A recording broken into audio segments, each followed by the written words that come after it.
to my channel Study with me PCMB. In this part of the chapter moving charges and magnetism, we will discuss some difference between Coulomb's law and Biot-Savart law. In the previous part, we have discussed some similarities between Coulomb's law and Biot-Savart law. So in this part, we will discuss some dissimilarities between these two laws. So let's start. First, we can take the scalar and vector quantities. That means for electrostatic field is produced due to a scalar source, and vice versa, magnetic field is produced by a vector source. So I am denoting electric field or electrostatic field as E and magnetic field as M. E is produced by a scalar source. That scalar source is charge, electric charge. Magnetic field is produced by a vector source. That vector source is current element. Can represent it by IDL.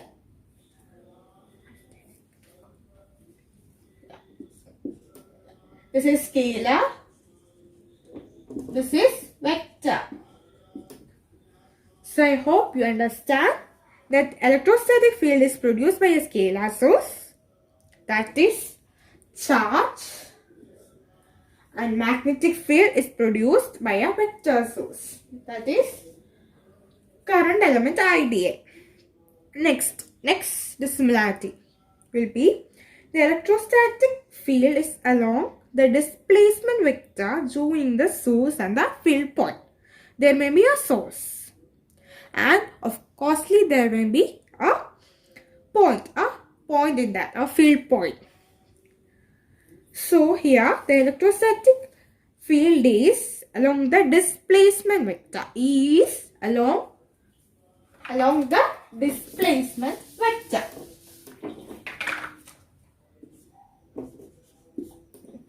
Along the displacement vector.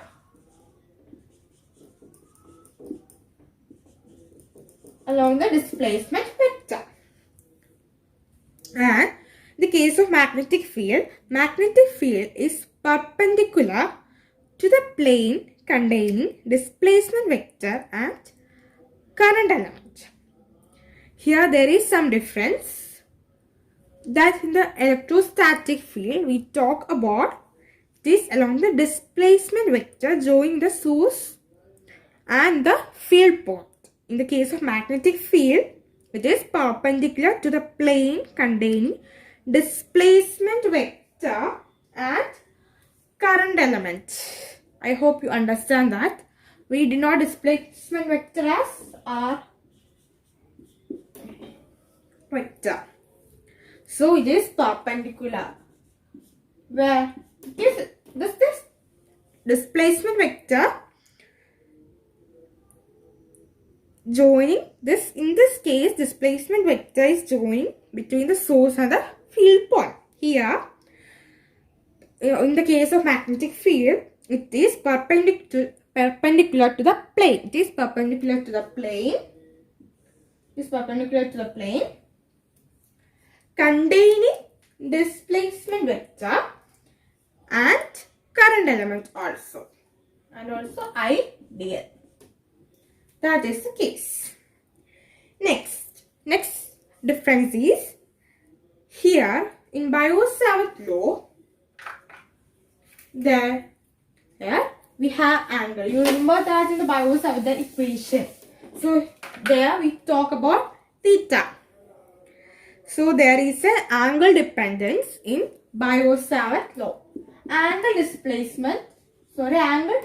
dependence is there. It is an angle dependence factor.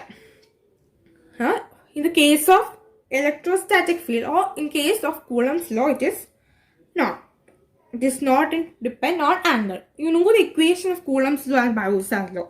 So from there you can easily understand that in Coulomb's law, theta or at any angle is not coming. But in Biot-Savart law, the presence of angle is C. For removing the cross product, we use that. So we discussed 3 dissimilarities in this part. I'm just recollecting it. Electrostatic field is produced by a source called charge. The magnetic field is produced by a vector source.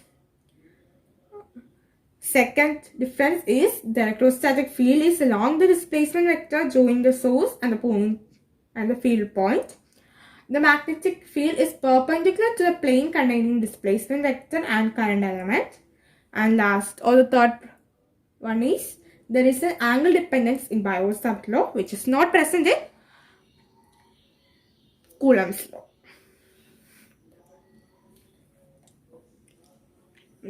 And one more thing I want to tell that is about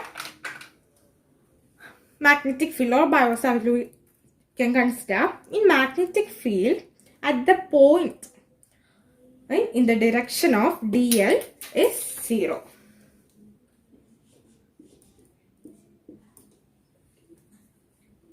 Magnetic field at the point in the direction of dl is always 0. This is a important point. You can note it down. Magnetic field at the point in the direction of dl, vector dl, is always 0. So this much is only for today. So thank you.